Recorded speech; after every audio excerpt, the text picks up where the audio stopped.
Welcome to Unity this morning. We're just going to start by chanting together and just calling all of our energies into oneness, and we can celebrate in this service together from our individual homes, but we know that you're here with us in consciousness, and our hearts are with you in consciousness as well. And you all know the song, so sing it as loud as you can so your neighbors can hear you. You are the air I breathe. You are the air I breathe. Your holy presence living in me, and I'm grateful for you.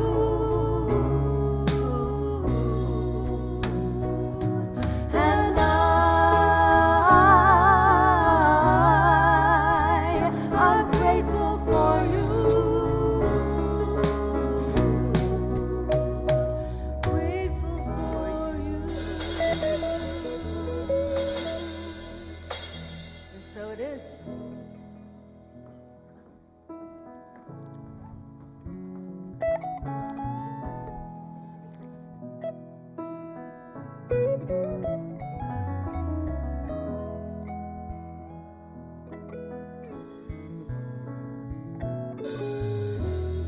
Good morning, everybody. And come on around. All right. This is all a great improvisation here. It is. It's a tight situation. No, we're usually so in touch with the people that are attending in the physical that this is all brand new. We've got cameras out there, and this is all brand new technology. So let me say to you, if you're watching this at home, we can see you also. So if you're in your pajamas, We actually have 500 cardboard cutouts of each of your faces sitting on these pews, so we That's have right. someone to talk to. And the faces look just as lively as they do when you're here, so I don't know how that worked out so well. a couple of them we have sleeping as well. That matches very well. Right. Some people on some phones, we want to Yeah. be realistic. Exactly. So this time you can actually leave your phone on as loud as you possibly want it to. It can ring, you can do whatever you Right. normally have it do. Did you know that we have a raccoon living in our roof? I thought we had gotten rid of the raccoons by putting those aluminum slides around the trees so they can't get up on the roof. It's not actually on the roof, it's in the roof. I posted a video yesterday, you get to see me talking through it, but I was actually walking around the bookstore yesterday and heard it walking above my head as I was walking on the ceiling. So we're gonna send Mike up in there to figure it out. Well, we can't fault that raccoon. He wants to get a little bit of this great unity stuff that we share here. It's our most dedicated member. I know. We got a great service coming up. He's probably We do. going to be peeking through the ceiling. It To might catch- come through the ceiling. Okay, well, we want to thank all of you that are tuning in on live stream. I want to remind you to, after the service, to please hit that donation button and send us a little tithe, because that'll help us continue to do what we're doing here, and we don't have the physical people to take an offering from. So it's all on you out there. All right. Thank Away you. we go. Have a good one.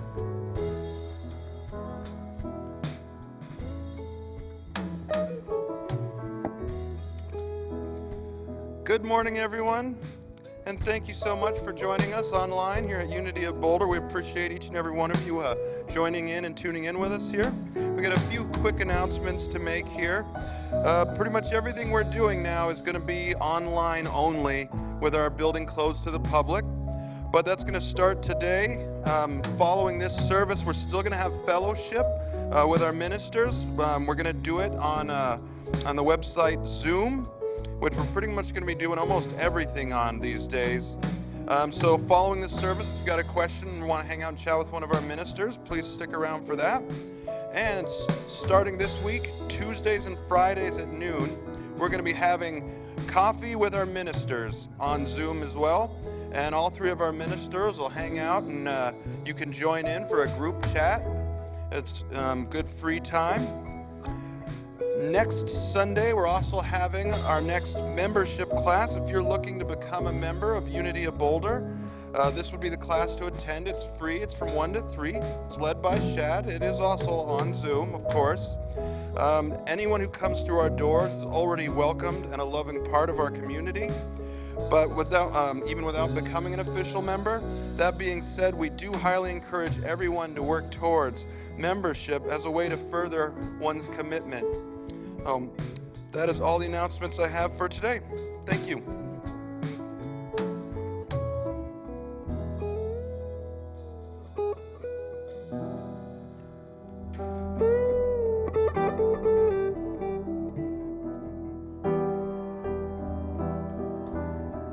Please join me. I hear all creation calling me to honor and respect all life. I hear the call, I hear the call. I hear all creation calling me to honor and respect all life. I hear the call, I hear the call. Hi-yo, hi-yo, hi-yo, hi-ya, hi-yo, hi-yo, hi-ya, hi-yo, hi-yo, hi-ya, way-ya, hey-ya, way-ya, hey-ya, way.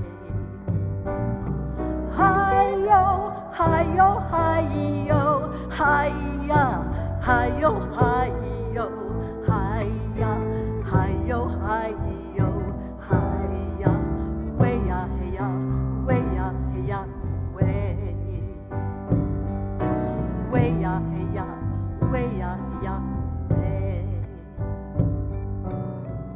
It's time now in all this time that you have at your homes, to think about what are the changes we can make in our lives that will affect the planet, the air, the earth, all of life, all the great creatures.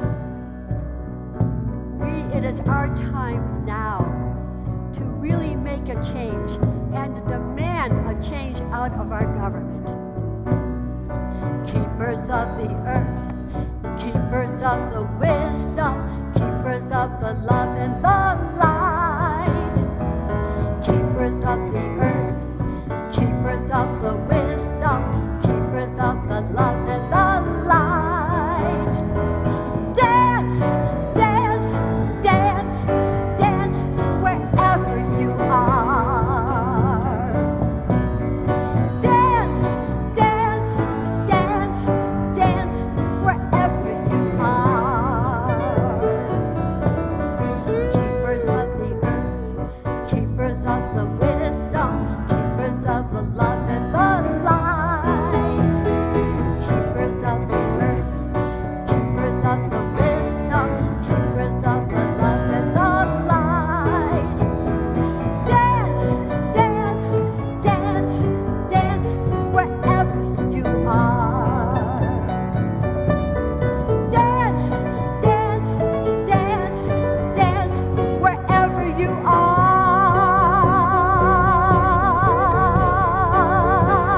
Yes!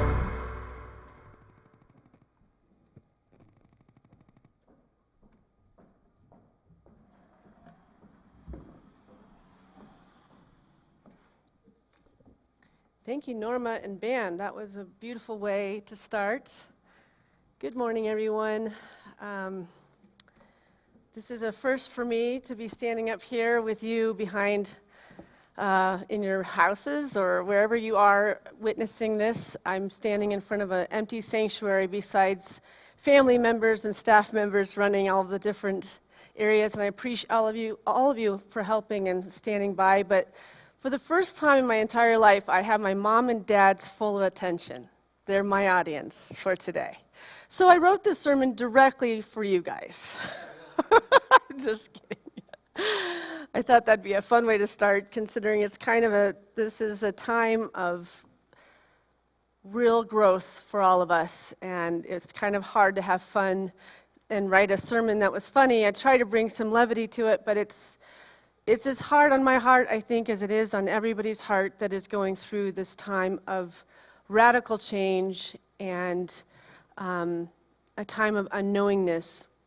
This is the 5th talk of a 5-talk series that I started a month ago called Stormproof, Securing Your Spiritual Foundation in a World of Radical Unknowingness. And today's talk title is Bridge Over Troubled Waters.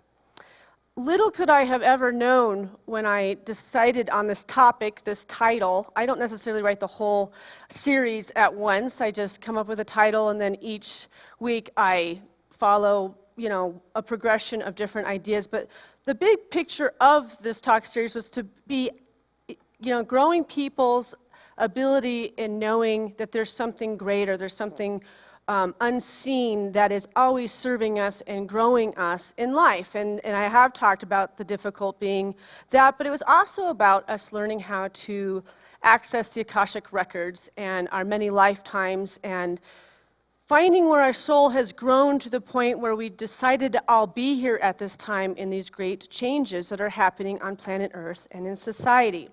I also have talked about how you access your spirit guides and asking for direct connection so that you may know what is being called for your soul's development at this time. I have spoken to psychic abilities and psychic phenomenon and how we all have it, and we have it at different degrees, but we all do have it, and that when we start to really believe in that we will access it and use it in our lives. So the purpose is to build faith in this greater energy, this greater power we call love, and how it is existing in real time for us for our receiving and for our sharing with others. Obviously not in a physical way right now. Right now, it's a time of sharing it in consciousness and recognizing our oneness. I wanted to share a short video of a wonderful thing that happened here at Unity right after my first talk, just to give some perspective of what 1 month can do till today. Thank you.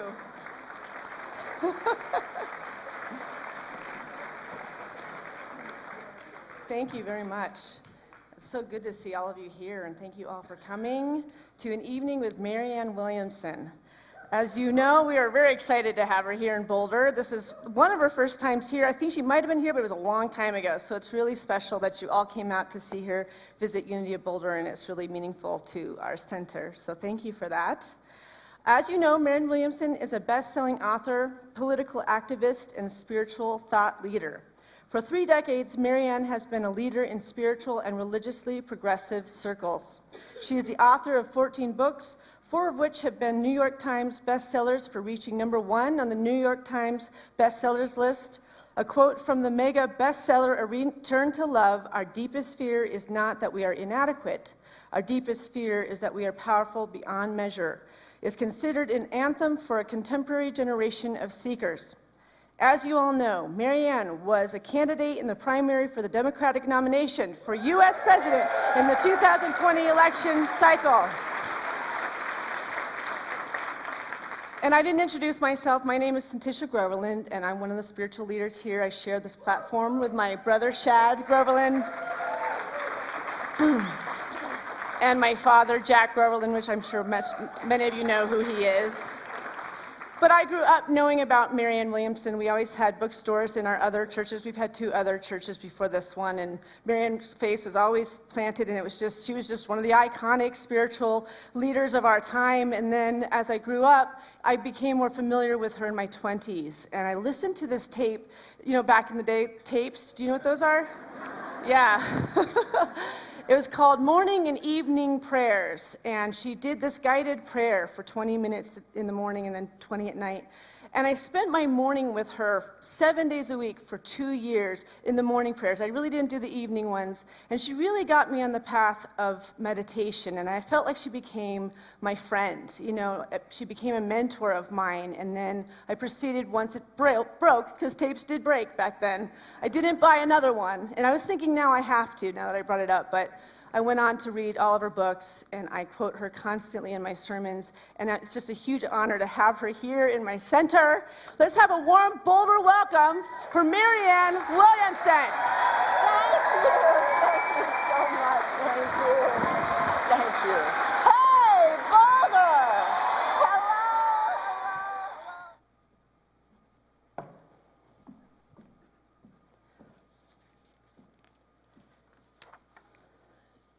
The place was packed to the gills, all the way to the doors, and this place was alive and electric. It was one of the highest moments of my life, speaking here at Unity, and to meet such a powerful woman and to be able to share time with her and be inspired by her words. I share this because I could have never, ever imagined, when we had that wonderful and powerful night here, what was to come within a month from then. You know, it seemed that everything was rolling and everything was really growing, and everything she shared with the people, they're so inspired to go out and make a difference for our planet. And they were inspired to speak up and not be afraid that it wasn't to be against spirituality, to stand up and march and do what we needed to do to make a difference for this world. But I think when she came here, it just wasn't enough. Unfortunately, one person can't get everybody to wake up. And here we are, all in this situation where many of us are stuck at home, and I am stuck at home most of the time. I'm not here all the time with my 2 children, and them climbing the walls, bored out of their minds, and trying to get them outside as much as possible. But boy, can a lot change in a month. So I thought maybe you could bring perspective to your own life a month ago, something that happened where you could have never, ever believed that everybody, at least in our country at this point, and mostly of the whole world, are isolated to their homes. Just to give ourselves some perspective. Because when we have perspective on things, we make choices to change things. To recognize between this 1 month how everything could still seem like there was a lot of hope, and we can get out there and make changes in the little tiny ways that we were, like meditating and being kind and being peaceful. But unfortunately, something has eradicated all of our lives in the way that we were going to be stopped. There is a progression that was happening without us knowing, that out of nowhere, all of a sudden, every single person is being affected by. And although we're all being affected by it, we're being affected in different ways. I have close friends that have restaurants and delivery services that are literally looking at shutting down at this point with small children in their homes and have no idea how they're going to pay their mortgages at this point. I do see that, they're trying to come up with packages and help people, but at this point, the help for restaurants and things like that are loans. And nobody wants to take a loan at this point when you're looking at our economy at the moment. Some people have all their college kids have gotten out of school and now are home and now are also an expense on families that already had tight means. Some people are elderly and are isolated and completely alone right now. And so I really ask you that you go out and you make those phone calls. Don't necessarily go out, but call them. Reach out to the lonely, elderly people that you know and make sure that they have everything they need, and you can pick it up for them and leave it on their doorsteps. It's a time to come into an understanding that we are all one, and if there's anything I think that I've heard in every phone call that I've had this week, is that people are feeling that. They're missing each other. They're getting a sense of how important our love for one another and taking care of one another is important, especially because now we're isolated and now the noise is going away, and you can feel the rumble and the sadness and the hurting of all that has been brought out from underneath the rug that we've been shoving under the rug for way too many years. So last Tuesday, our family had to come together and discuss what we were going to do, and we had meetings and we were going back and forth talking about how long we're going to close the actual physical building. Obviously, we have to move to live stream in everything we do and use Zoom for interactive classes that we give. And thank God we were set up to actually handle all these things. There's many churches that didn't have that ability, but we did, and that's because of Shad. And when he came here 2 years ago, he was so technological and taking us to levels that we would sit by, Norma and Jack and I, and think, do we really need this? Is this really important? And obviously, he had the call and the hit that this was going to be very important, and so we're very blessed to have Shad here to help us come into an age where we're going to be much more technically inclined to get into your living rooms. But in that meeting, we were going through all the stages of grief. We went through denial, and then we went through bargaining, and we went through depression, and we went through acceptance. And one was feeling anger, and one was feeling despair, and one was feeling depression, and we were feeling it all differently. So this meeting, we could not come into alignment of how we're going to make the decision to close these doors, because we've been in this town for 40 years. And never in our life have we had to shut the doors of our center. And it was with great upset that we had to make an announcement that day and make a video that would be shut in the building until we felt it was safe to bring you back into the building. And when you guys get back to this building, it is going to be one heck of a lovin'. I cannot wait. I cannot wait. I cannot wait. But when we finished the meeting, before we made the video for all of you to see on Facebook, I was walking around and trying to gather my thoughts of what I was going to say on the video, and I realized that my stomach was like sitting up here, and I couldn't actually breathe. I was having trouble breathing. The shock of it, I think my brain was going, okay, it's going to be okay, we're going to be okay, everything's going to work out, everything's going to, it's going to work out, but my heart and my being was in absolute resistance, and those two things were colliding. And I looked at my secretary, Heather, and I said, I can't breathe, and she said, you just have to take deep breaths, and she climbed me off a mountain. I was breaking down, and the reality had finally hit me. I really don't know if everything's going to be okay.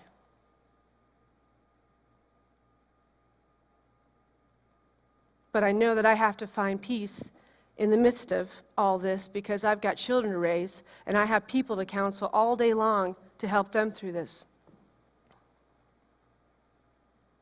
I need the slide Ecclesiastes.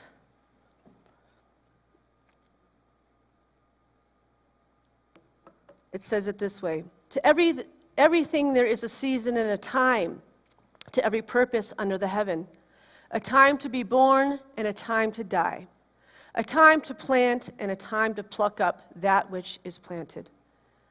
To everything there is a season and a time to every purpose under the heaven. A time to be born, a time to die, a time to plant, and a time to pluck up that which is planted. And I used this in my last sermon that I gave 2 weeks ago about the idea that we've been born, and we've had time to live in the heavens in the midst of ourselves. And some of us didn't really get that we're co-creators with this life thing and this planet thing and the heavens and the earth and them coming together in our heart, and that we are the people that outpicture the love and the light and the consciousness and the honoring of that which is beautiful. And so then there's a time to die. When we don't get it, we're not getting it. We're not awakening from all the things that we're seeing that are out of harmony in our lives. And so there's a time to die, and I'm not saying physical death. And some people are dying, excuse me. But I'm talking about the dying of the old way. The old way of consciousness that still thinks we can go out when we have a pandemic and buy all the toilet paper off a shelf and not think about the person behind us that needs it as well. The hoarding of food and things from the grocery stores, where they have signs up now that say you can only take one, so that you think about your brothers and sisters and the things that they actually need, Because it's not just you. We're seeing that there's a selfishness that's being burnt away because now we have companies that are telling what you can and cannot do at a grocery store. Because somewhere we've lost the inner knowing that we're interconnected to everyone. And when I have tons of food in my garage, but I know that my neighbor doesn't, that shouldn't feel good. We're co-creators together. We are one. And this is the time to remember that, and I think that many of us are.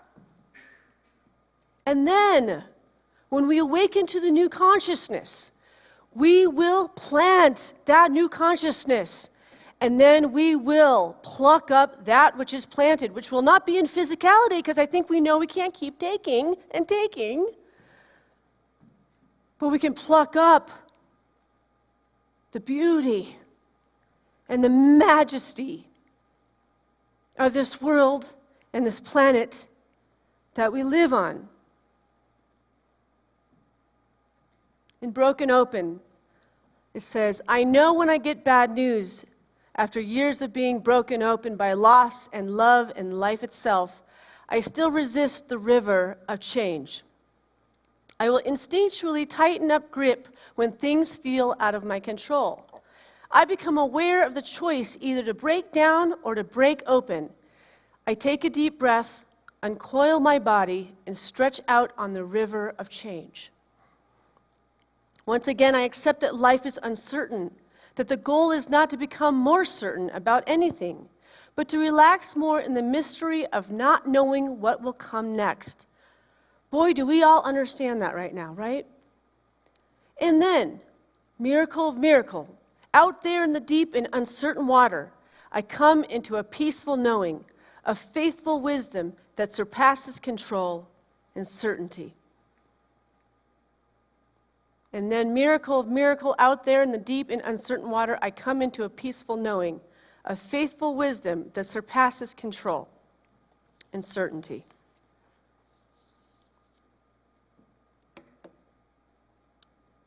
One of the things that we are seeing, I've had a lot of humorous conversations with people because they're pent up in their houses. And so yesterday I've been posting funny videos of this whole school of, not school, what do you call birds? A bunch of them, not school birds. Flock of birds. Hello, brain. Not fish, but birds. So there's been this flock of birds that just stopped at my house. So just the last few days, they actually left yesterday afternoon, but I put seed out, and all of a sudden I just had 1,000 birds in the front and the back of my house, and it's been so much fun because it's been like a bird party, right? And I would post funny things about their little party, like they're not in lockdown, like they haven't been put in the naughty corner. They're still free to have fun, so we're watching them having fun while we're all stuck in the house. So I've been kind of having fun with that on Facebook.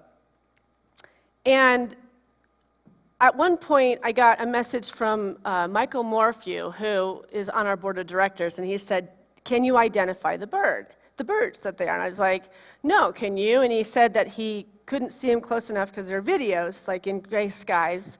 So yesterday morning, I took a picture of the bird, and I sent it to him. I said, do you know what that is? And he sent back the name of it, which I didn't write it down, and I had it all this time. But the name of it was something along like trash something. Like it was a terrible name. What was it?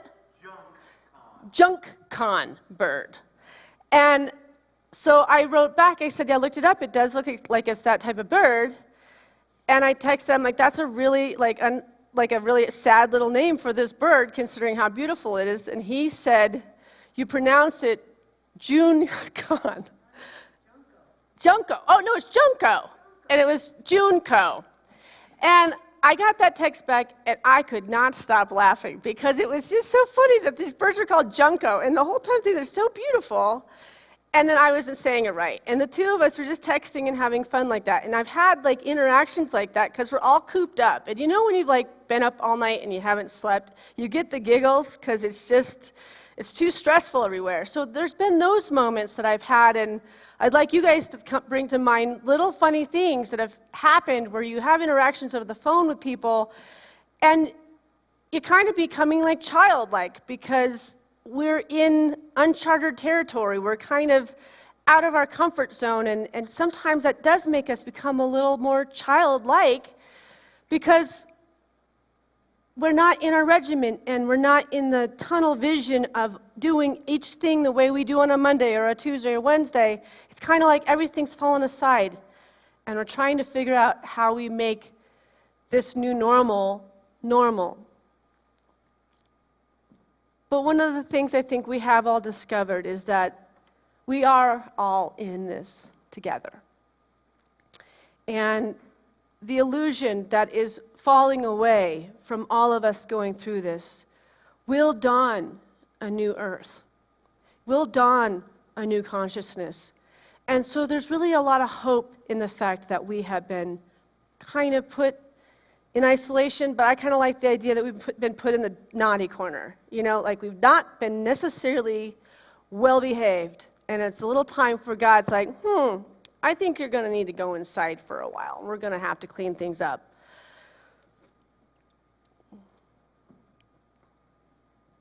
I need my next slide. This is not working for some reason. There's a poem out there, and it's called Lockdown, and there's just one piece of it.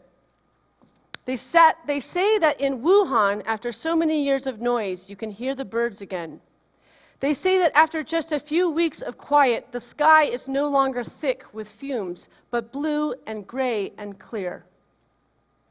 They say that in the streets of Assisi, people are singing to each other across the empty squares, keeping their windows open so that those who are alone may hear the sounds of family around them.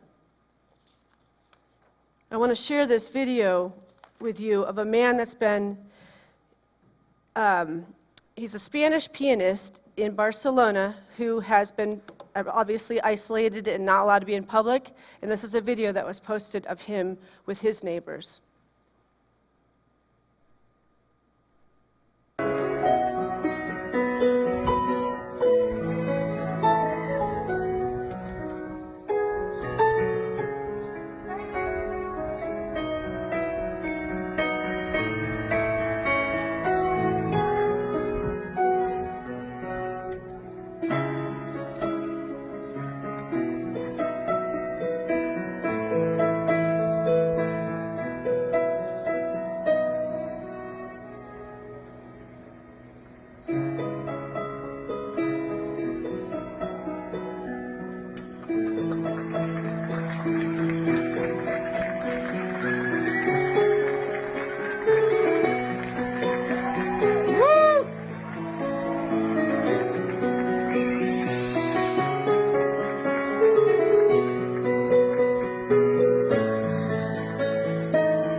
And there's so many YouTubes posted like that right now that can give you such hope because we can get a sense of our brothers and sisters that we so can relate with, and yet they're elbow to elbow in these cities, and so They can interact on their porches, and for those of us, we're closing our doors and kind of keeping ourselves isolated. But the second principle of Unity's basic principle says, since humans are made in the image of God, they have a spark of divinity within them, and therefore are inherently good.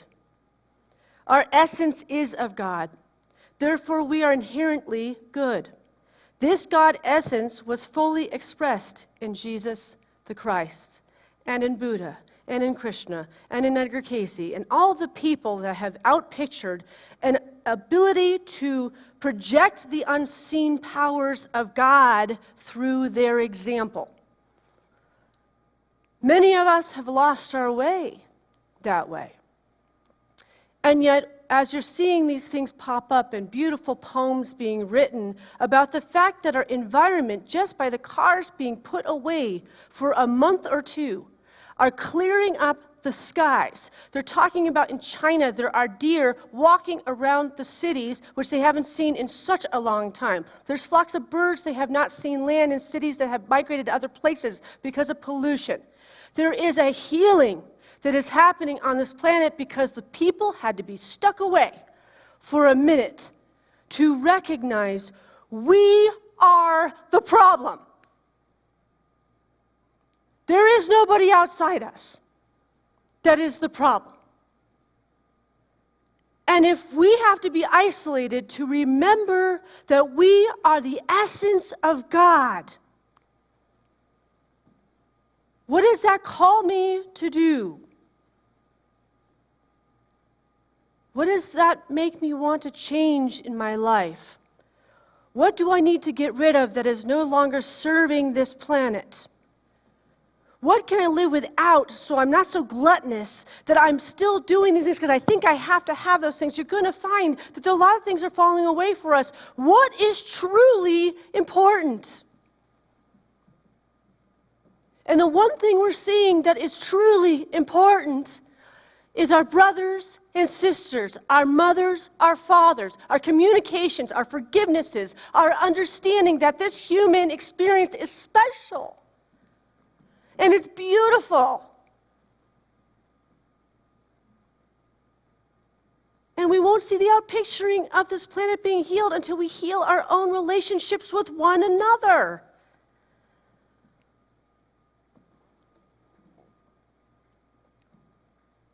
Everything can change in a moment. We have little control over the outer weather patterns as we make our way through the landscape of life. But we can become master of the inner landscape.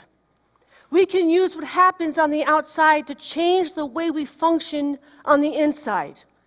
This is the moral of the great teaching myths. The hero conquers a monster. The heroine completes a quest. The reward at the end was there all along. The true self, the awakened consciousness. Joseph Campbell said, what all myths have to deal with is transformation of consciousness. You have been thinking one way, you have to think a different way. Consciousness is transformed either by the trials themselves or by illuminating revelations. Trials and revelations are what it's all about. Trials and revelations are what it's all about. And boy, are we in one heck of one right now. And nobody's getting out of it. Nobody. Right? We give all this praise to the doctors and the nurses that are showing up to hospitals knowing that that illness is in people's bodies, and they're still willing, because they made an oath, to take care of people. What about the grocery workers that are at your grocery store that you're seeing every time you go there, completely exposed so that you can have food in your house? What about the farmers? What about the people that got that food grown so that it got to the grocery store so that you had food in your house right now? What about the cycle of everything that makes life function? At the core of it, every person is important. We are cleaning house in consciousness.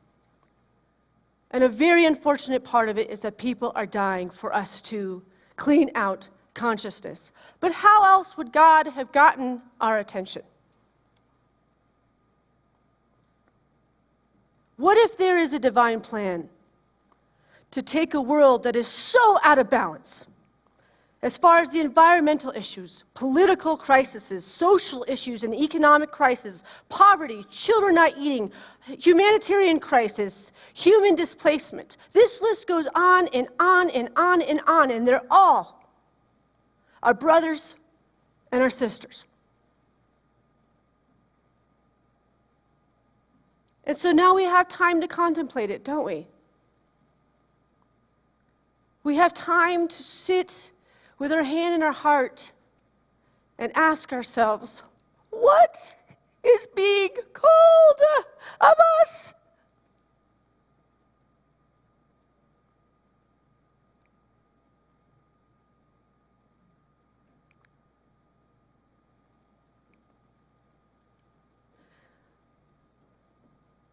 We can't forget, when this passes, what has actually healed in so little time.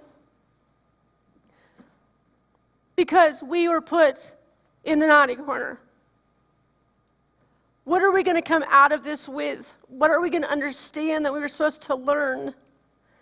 What can we live without to make room for enough for everyone?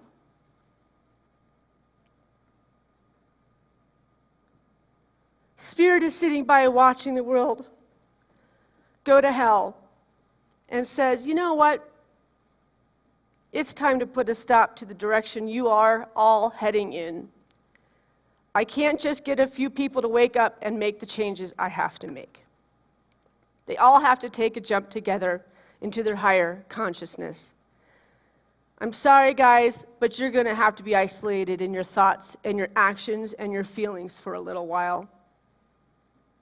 I want you to feel the distance from your brothers and your sisters and the separation so that you understand how blessed you are. You are a part of a collective whole that you have forgotten about. Sit and touch your animals in your house. Give them love and recognize that there are animals all over this planet that I need your help to save.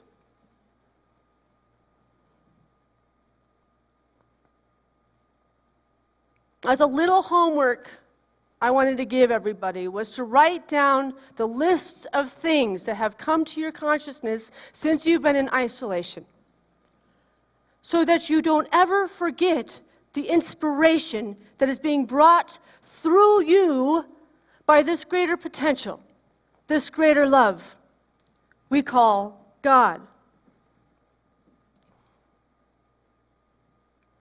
This is from the same poem that I read from a little while ago. All over the world, people are slowing down and reflecting. All over the world, people are looking at their neighbors in a new way. All over the world, people are waking up to a new reality, to how big we really are, to how little control we really have, to what really matters. And that is to love. And now we will go into music, and we're going to have Jack talk about tithing to unity and taking care of this center. As you know, there's nobody in this building, and it is your tithes that take care of this place, and we have many ways that we can go about that.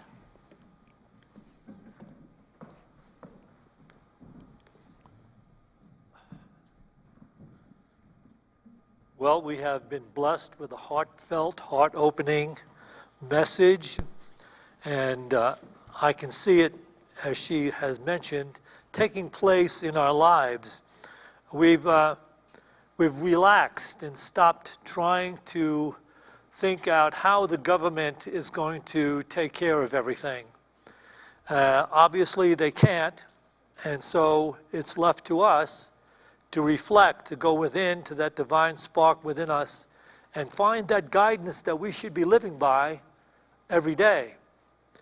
And part of that guidance tells us that it is not in taking and taking and building up supplies and owning. It's really about opening up and sharing and finding that balance. And that's what we do now when we are able to give. That's part of the beautiful spiritual journey that we're on. We realize we have enough that we're able to give and help things prosper and grow around us. This is what unity is all about.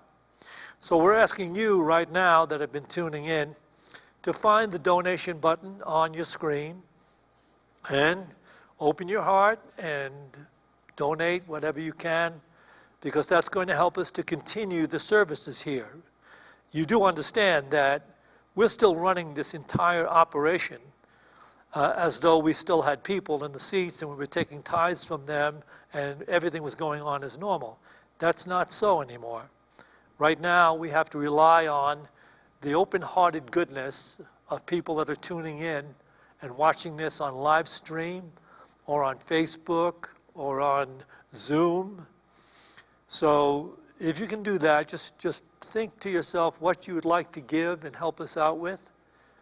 Bring it to mind and just open your heart to this blessing that we share in unity. Divine love blesses and multiplies all that I give and all that I receive because I give. Just open yourself to that truth. And I want to remind you that right after this service, we're going to have fellowship on Zoom. You can tune in with the ministers. We'll be there sharing with you. We'll have a cup of tea, and we'll take any questions you have, any advice perhaps, anything you'd like to share with us. That'll be great. And then again, every Tuesday and every Friday at noon, we'll be doing coffee and tea together with you on Zoom. So tune in and become, again, a virtual part and a full-hearted part of Unity of Boulder. Thank you.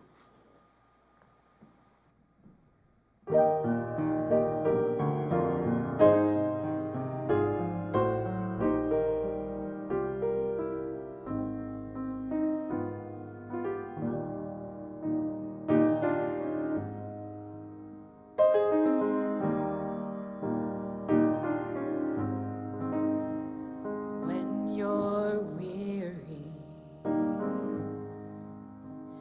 feeling small, when tears are in your eyes, I'll dry them all. I'm on your side. Oh, when times get tough and friends just can't be found, like a bridge over troubled water, I will lay me down like a bridge over troubled water. I will lay me down.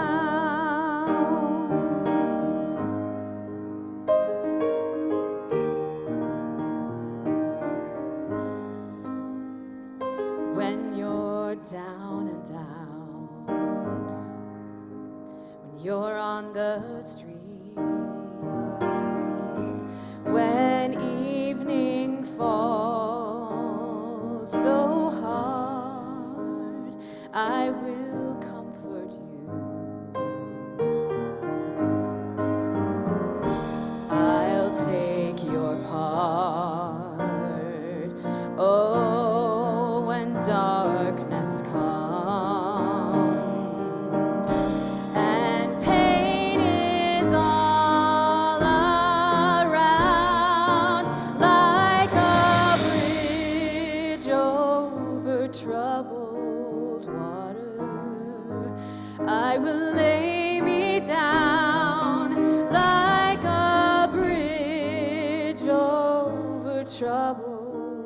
water, I will lay me down.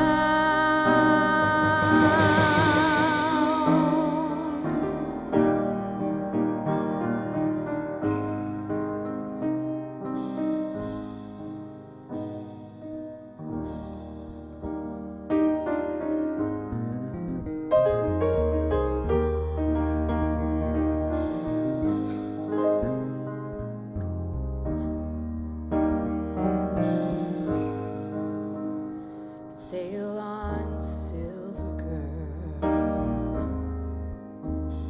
sail on by. Your time has come to shine.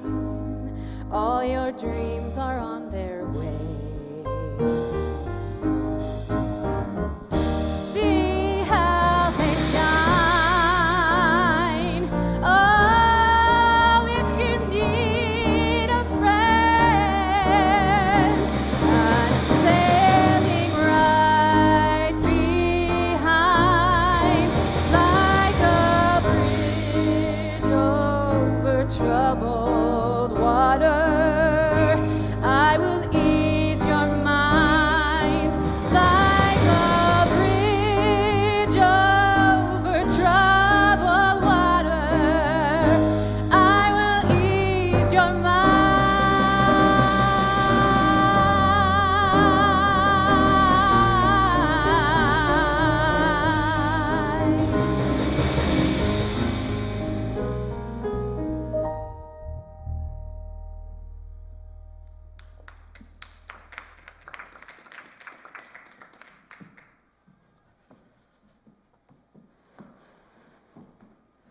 I also want to let you know, if you want to be a part of our Zoom meetings with our classes during the week and stuff like that, and you don't receive emails from us, because we sent that out on your email today if you're part of our group emails, but if you're not, you can email us at info@unityofboulder.com, and Heather will send you the links to get into our live stream and our Zoom meetings. So we're going to all sing I Release and I Let Go, and our family's going to come up here and sing it with you.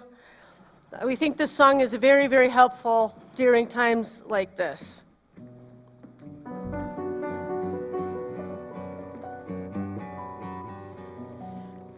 I release and I let go. I let the Spirit run my life, and my heart is open wide. Yes, I'm only here for God. No more struggle, no more strife. With my faith, I see the light. I am free in the Spirit. Yes, I'm only here for God. I release and I let go. I let the Spirit run my life, and my heart is open wide.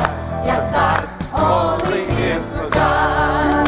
No more struggle, no more strife. With my faith, I see the light. I am free in the Spirit.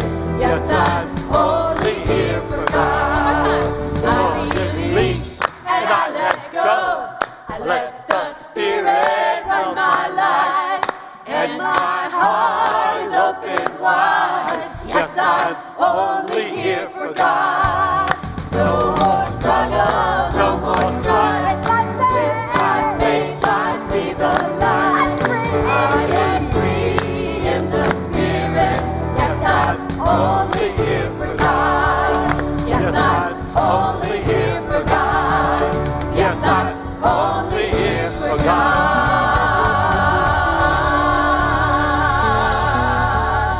Yeah. Thank you. Have a blessed week. We'll see you soon. Right.